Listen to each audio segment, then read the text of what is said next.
My next guest is Mr. Ramon Gaskin, who is a friend. He's no stranger to this program and therefore no stranger to our viewers. Ramon, welcome. Thank you. In the first half of this program, in which I had Mr. Ronald Bird-Smith, the president of the Guyana Bar Association, this issue of that contract, the fiber optic cable contract, you know that project was being managed by Mr. Alexei Ramatar, the son of the president. This issue of nepotism and right to work has featured significantly over the past couple months, couple years. Do we have a problem of nepotism in Guyana, in the political system? Oh yes, I would say that. Of course we have a problem with nepotism. It is my considered opinion, having studied all this thing for quite some time, that the ruling party takes care, first of all, of itself, the rulers, and then their family next, and their friends, and their supporters. So the family, because of that, the way they look at life and how they should operate, that's where nepotism comes from. You want to take care of your family. But don't these people have a right to work? Oh, of course they have a right to work, but they also have to compete fairly for the jobs. I'm not sure that that takes place. If you look at some of the jobs there that some of the family members there occupy, I'm not sure I've seen any ads for any of them for competition, including that same position there you're talking about as head of some Mr. Alexei Ramatar position, and that of Mr. Nokta, that of Miss Chandra Paul in climate change, and so on. They have a right to work, of course, but they have to compete for the jobs.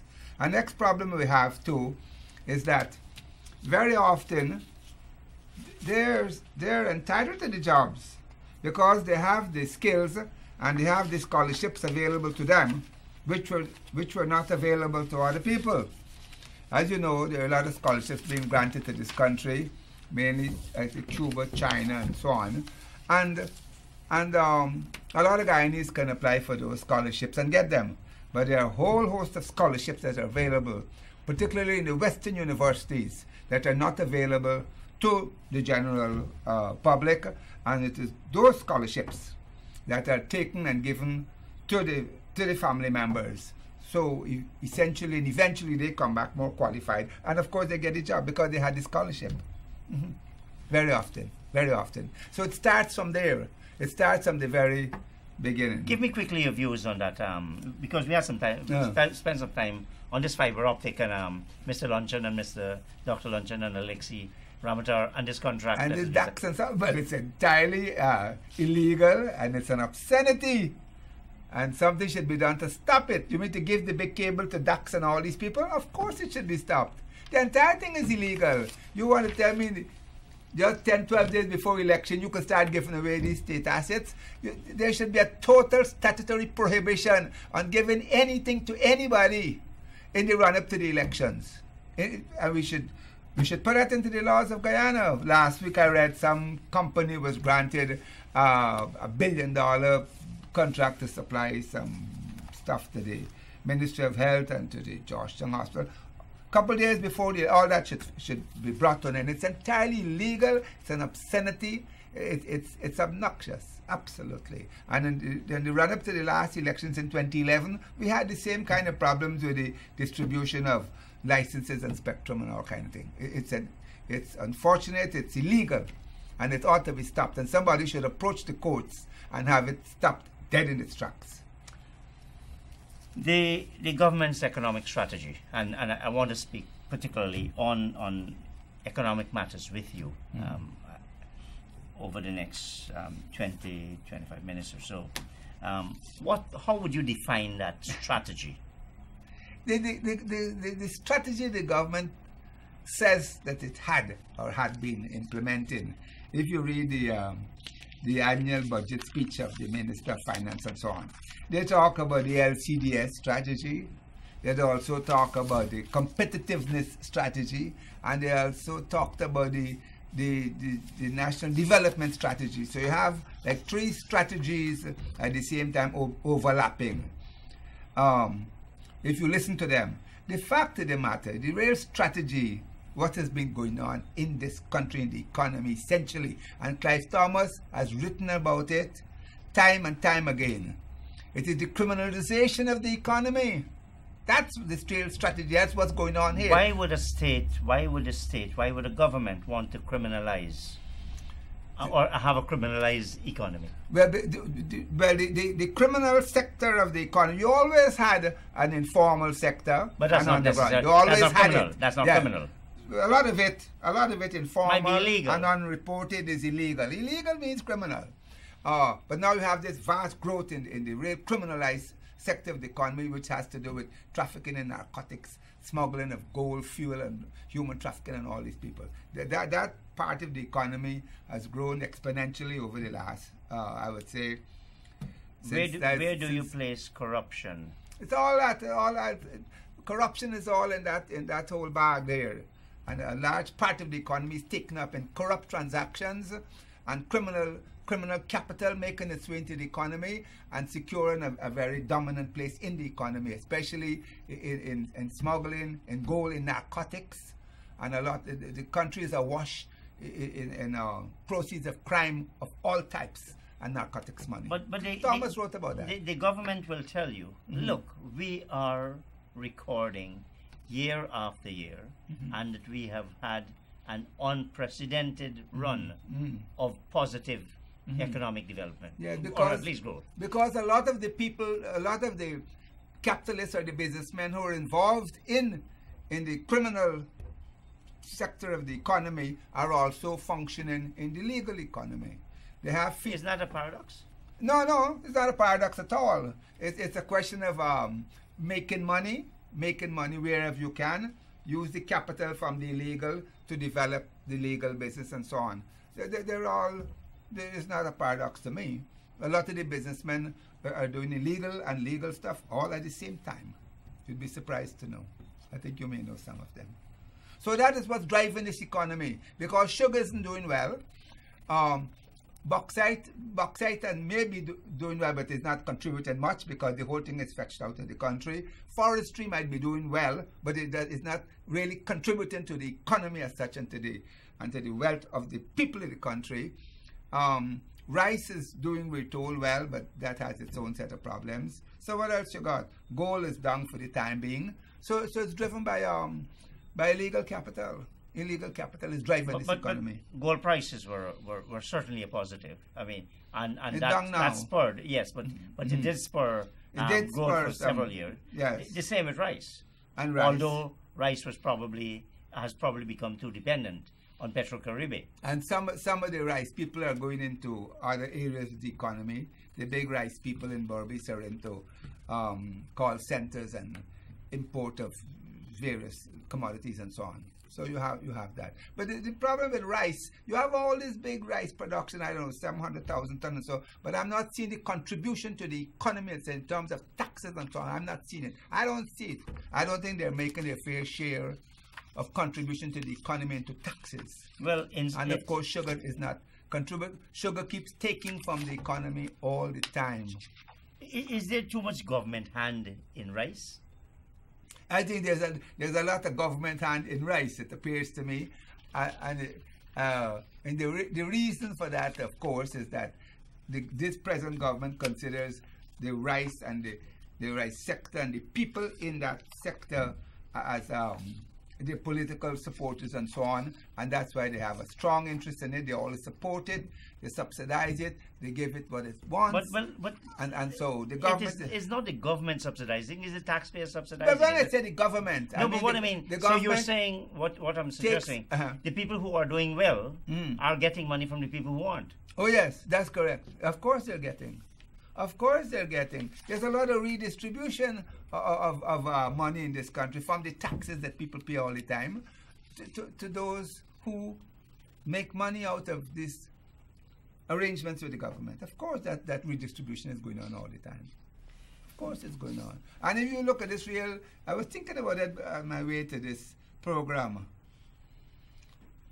On a population of about 740,000 people, I would say 1% of the population, about 7,000 people, probably own over 90% of this economy. Absolutely, absolutely. And of that 1%... Probably not 7,000. Much less. Oh no, and of the 7,000, the top 200. Yes, the yes. top 200 own about more than half of the whole thing. But 1% of the people, of the population, own about 90% of everything. And I'm excluding their foreign capital for the time being. But about 200 people own this whole thing here. Absolutely, if you look at it. Now, what areas would you say are major drags on this economy? Well, when you look at the economy itself, as I told you, it's a lot of it is driven by illegal capital and so on. Well, of course, sugar is a drag on it because it comes to the treasury for money all the time. The electricity sector comes to the treasury for money all the time, and it is subsidies. The rice sector comes to the treasury for support and subsidies all the time. So those are big drags in the economy. You have a lot of tax evasion and tax avoidance in this economy, so people are not paying their fair share of taxes. You have essentially a deliberate policy of a low wage workforce in this country, deliberately so, as government policy to keep wages absolutely low. We're probably the lowest in this part of the world. But that itself is a drag because it means people will migrate. They are doing it all the time. They're doing it all the time. You can leave this country and go to these Mickey Mouse countries like St. Kitts and St. Vincent, Barbuda and all kind of place and get more money if you're a nurse or a teacher. It's amazing. It's amazing. You mentioned sugar. Now, the manifesto of the PPP says that it will continue to support the sugar sector with a minimum investment of $20 billion for the viability of the industry. Now, I was thinking about this whole thing with pouring more money into sugar and all these billions. Well, the hospital in England that is noted for dealing with insanity is the Maudsley Hospital, I found out today. What that has to do with this? We should bring experts from Maudsley to come here to see all who mad in this place. So what would you do about the sugar? Well, first of all, you'll get the doctors from Maudsley to come here and see all who insane. But coming back down to sugar, we've already spent $200 million US on this sugar. We're spending every year more from the treasury. So to throw $20 billion into this industry is ill-advised. It cannot be justified on any ground at all. The sugar industry in this country, we talk mainly Gaisuko, needs to be totally and radically restructured in this place. And I was looking, I will give you a statistics here. I know you're a man familiar with all these things, but I know this is one you ain't familiar with. You ain't familiar with this. This is the annual report of the Bank of Ghana for 2030, the hard copy. And I was looking at it today, and even I was shocked. Normally, I'm not shocked. Normally, I'm not shocked at anything in this place. But this one really did shock me. And it says here about industrial unrest intensified in 2013 in Gaisuko. And the number of strikes increased to 233 strikes at Gaisuko. And Gaisuko was accountable for all strikes which took place in Guyana. Can you imagine this? One company responsible for all the strikes in this country, 233. That must be unprecedented. An average of 20 per month in this place. And they end up with a 186,000 ton of sugar, we're told here in 2013. Ramon, they come to the treasury for billions of dollars. And you telling me you have a workforce on strike 20 times a month, and you want to put $20 billion more into this place that can't produce sugar? We need to get the doctors from Maudsley to examine some of these people's brains. I'm telling you straight, I'm not making a joke here tonight. Now, so is money the solution for the problems of No, Gaisuko needs to be totally restructured. The problem with Gaisuko where would you send the production of Gaisuko if you had a say in the matter? If I had a say in the matter, they would like to give me a say in the matter. I'm a radical man. Well, if you just can comment on it then. Would it be Berbice or Demerara? No, it's not the geography really. Gaisuko is a political place, and you cannot make economic decisions there because it's too political. The board is political, the management is political, the workforce is political, the union is political, the party is all over the place, and you cannot make a proper economic decision in this company. because it's too political. The product itself is political. So what you need to do with Gaisuko, first of all, before you start to tackle it, is to depoliticize this place. So management, you know about management, you did economics and all that, can start to make rational economic decisions in this place without the politicians telling you what to do to run a big company. You know, this is a company with 16,000 workers. You know, that only need half. In case you didn't know, the president Donald Ramatar was on this board for 17 years. Yeah, he did and now he's absolutely president. nothing. He did absolutely nothing, and he never will. And he's telling me how much billion more you want to pour into this thing. 20 billion. Well, I told you what's the name of the hospital in England that deals with insanity. Raymond, I know you got some. But this here, can you imagine? And this company here, with 233 strikes per annum, where all these strikes in this country take place in one company. These are guys that strike for the annual production bonus. And they're down to 186,000 tons. Let's go to... And you know they get it too. They always get it. Let's go to some of your pet projects. And again, we look at page 9 of the... I didn't get the manifesto. Guyana version 2, our vision. The following... to get this thing. It's on the internet. It's on the internet. Okay. I thought you asked them to send a copy. Yeah, I didn't get it. The following infrastructural developments will be pursued. Amila, Deepwater Harbor, New Demerara Harbor Bridge, Airport Modernization, Quarantine River, Latin Brazil Corridor. What's your view? You're talking about Chinese capital there, and all of those things is Chinese capital. I don't agree with you. I'll tell you why. Well, we start with Amila. You want to start from the first one? Hold on. Here why I'm telling you I don't agree with you. Because the PPP says that they will pursue prudent management to work for a balanced budget. Is it possible, Raymond, to get a balanced budget if you go after these mega projects? You can't get no balance. But when they talk about balanced budget, they're not talking about the capital budget. They're probably talking about the current budget, current revenue and current expense. They're not talking about capital. But the budget... This is the capital budget. No, they don't balance this. They can't balance this one. When they talk about balancing the budget, they're not talking about the total budget, current and capital. The budget of this country has been in deficit since as far back as I looked at it since the 1960s. But if you're talking about a balanced budget, you surely have got a balance on your capital as well. Now, who should be carrying out these mega projects? Is this the role of the state? No. Well, first of all, if what the state should be undertaking, let's say hydro. Hydro is a big infrastructural project. For the state to make that big investment in hydro, I have no problem if the state makes it, if it's viable. But the state itself or the executive alone cannot make that decision. In the case of Amila, which you mentioned there, you're talking about 900 million US for starters on the capital cost alone, with a lot of borrowed capital at high interest rates with the Chinese and all that, coming in at about $1 billion 2 years ago. I calculated it, over $2 billion on Amila alone, which is more than the total debt of this country into one project. And that is why we cannot support such. And in any case, even if you were to say, and I don't agree with you because I think a budget is an overall revenue and capital.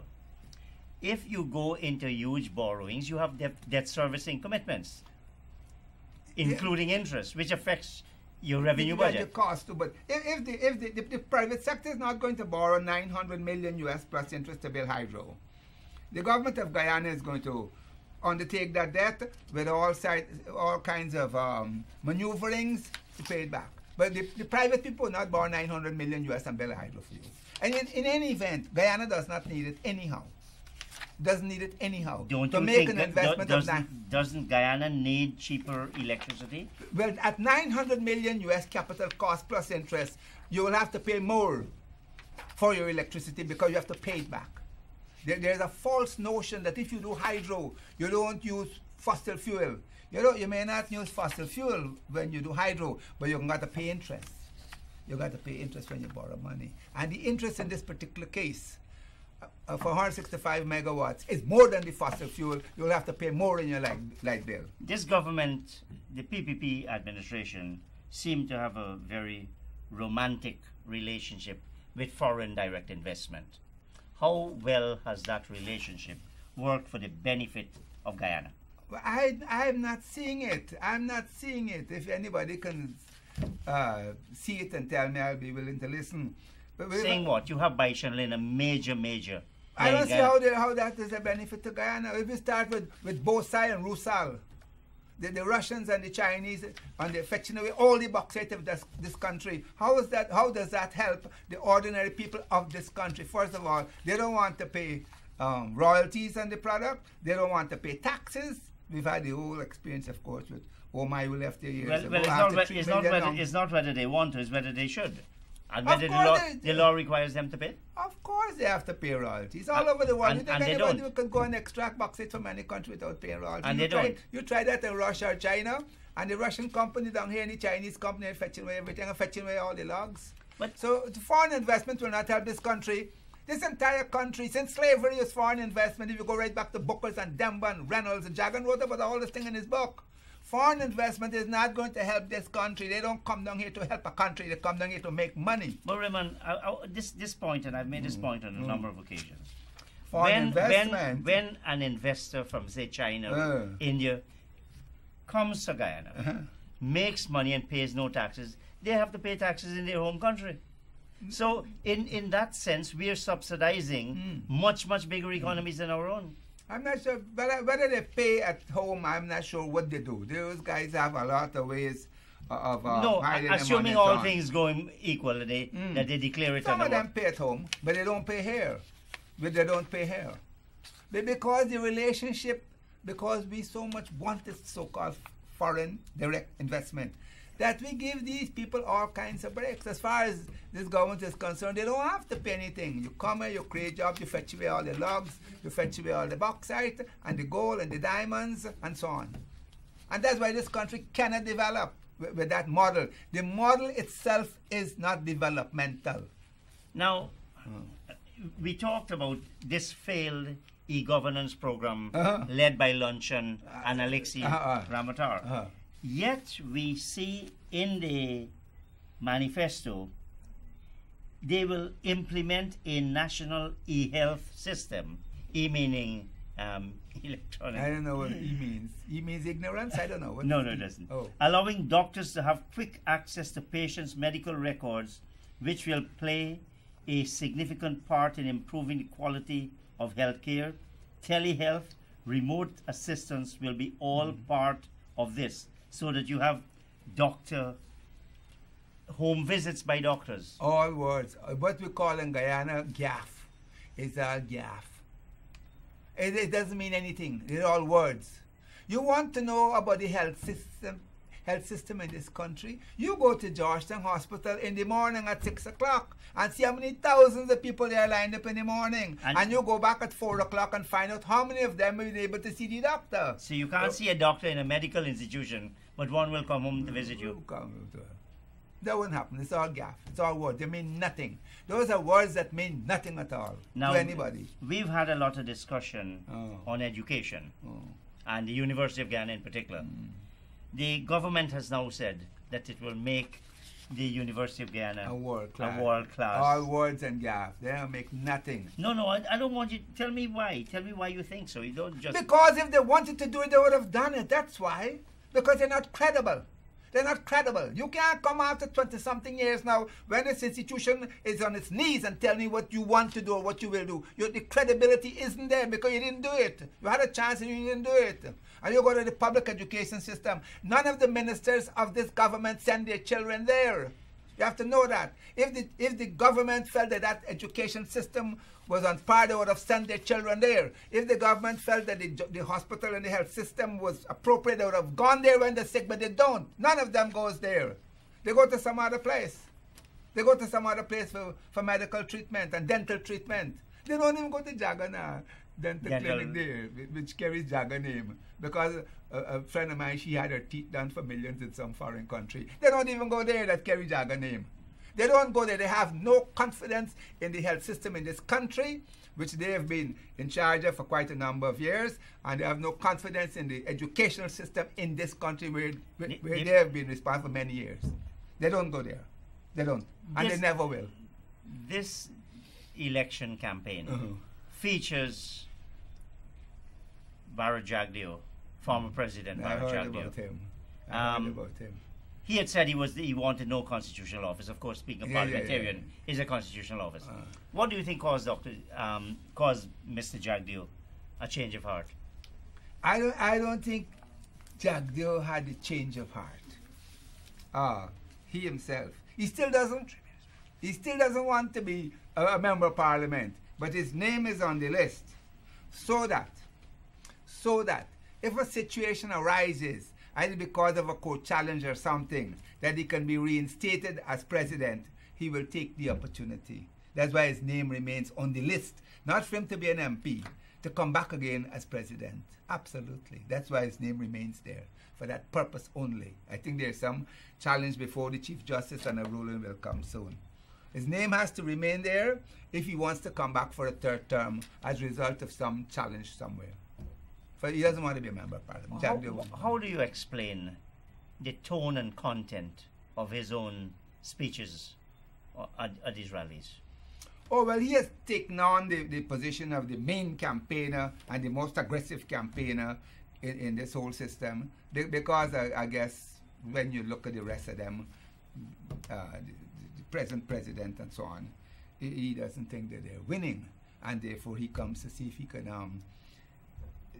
help them to win. That's why he's there, to help them to win. They lost the last time, and they blamed him for it. They hope they can win this time with him, but I'm not sure about that. He's far too aggressive. He's alienating a lot of people, and you've seen today's the letter to the military asking for their support, more subdued and more civilized. The letter from the president to the soldiers. But Jagdeo has been extremely aggressive and very often out of order in the way he presents himself. You mentioned the criminalized state, which has persisted for several years. Do you see a return of the PPP in these elections as solving that problem or exacerbating it, making it worse? If the PPP should win this election, yes, on the 11th, yes, you'll get a greater influence of the criminalized states. It'll be a greater. So you don't they won't tackle it. They won't tackle it. Why? No, because the criminal elements in the business class, many of whom are also in the formal economy, are tied up politically with the ruling party. They're all friends. They wouldn't tackle them. Do you think it's good for democracy, for any government, whether it's the PNC in 28 years, PPP, interestingly enough, if they were to get back, in 5 years it will be 28 years. History will be bad news. Is it you don't? Bad news. Bad news for anybody to be anything there over 10 years. Bad news. The Constitution said the head man got to come out after 10 years, 2 term. This Constitution is quite hilarious sometimes. The head man got to come out after 10 years, but all the rest of them could stay for 28 years, which is funny. But the best man you got, he got to come out the work, but the rest of them could stay. Chedi would call that dichotomous. So you would favor what we call, everybody's now saying, it's time for a change. I would, after 28 years, after 20 years, after 15 years, I would say time to get fresh ideas, fresh people, and see what they can come up with. Just one final question. What role would you like to see yourself playing? Whether you're asked or not is another. What role would you like to play in a new Guyana? Well, if it's new or old, I would still do the role I'm doing now. I'm an independent analyst and commentator, regardless of who sits there. I don't know, whoever wants to go there could take that as a warning. I'll be watching you. I'll be watching you. Whether it's the same set going back or the new set going in, I'll be watching you. Mr. Raymond Gaskin, I want to thank you very much for appearing on this program. You've lost neither your sharpness nor your coarseness, your bluntness, and I think it's the kind of discussion we need. You're not threatening, you're merely promising that you will be watching. All of them. Whether it's the old set going in or a new set going in, whoever goes in, I'll be watching them. You better believe it. Viewers, I want to thank you once again for sharing this past hour with me. Mr. Ronald Bird-Smith in his absence, I wish to record my appreciation to him, to Raymond Gaskin, to the operators of Channel 9. This program, of course, will be rebroadcast Sunday evening on Channel 7. It's been a real pleasure having you with us. We have one more program before E-Day, Election Day, May 11th, 2015. This is Christopher Ram saying thank you very much and good night.